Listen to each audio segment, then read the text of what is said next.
She will definitely meet her death this time.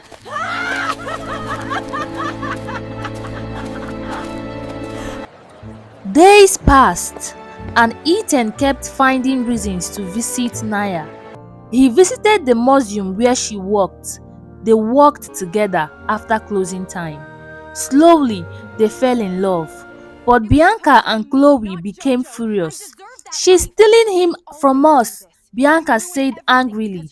Chloe smiled darkly. "Then we must destroy her." The two sisters created a terrible plan. One night, Chloe approached Nia carefully.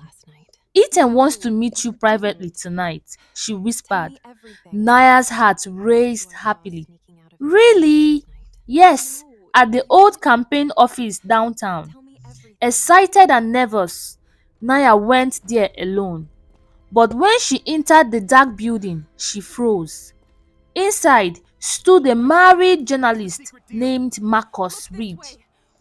Before Naya could speak, photographers burst into the room. Flash, flash, flash. Cameras captured everything. Marcus grabbed her arm nervously.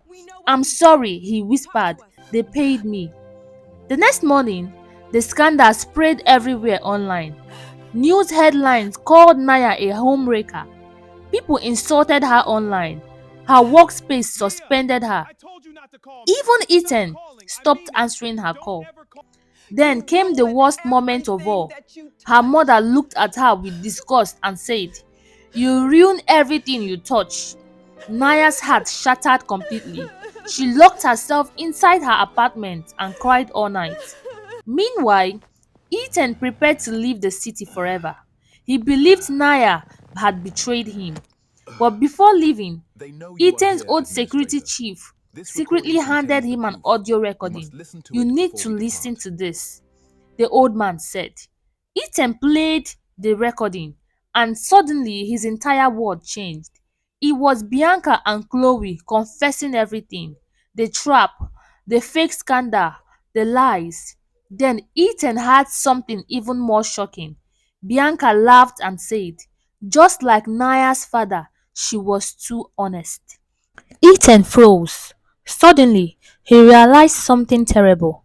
Naya's father had not died in an accident. He had been murdered. And powerful people, including Naya's own mother, had helped cover it up. The next day, Ethan shocked everyone. Instead of leaving, he announced a huge televised gala. The entire city watched eagerly.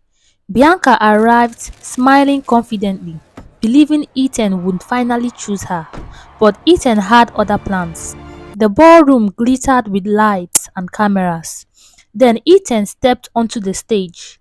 "I invited everyone here tonight," he said calmly, "because the truth deserves to be seen." Suddenly, giant screens lit up behind him. The hidden recordings played loudly across the ballroom.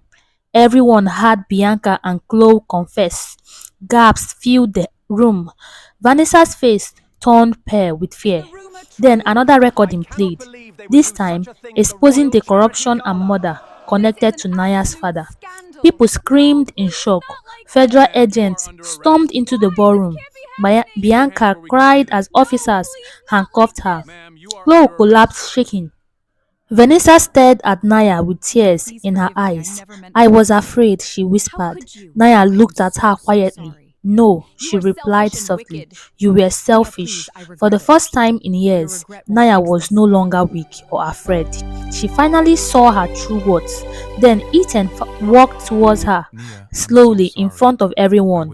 "I'm sorry for doubting you," he said. Naya's eye filled with tears. "I know." Ethan gently held her hand. "You were the only honest person from the beginning." Then, in front of the entire ballroom, he kissed her softly, and this time, nobody could erase her anymore.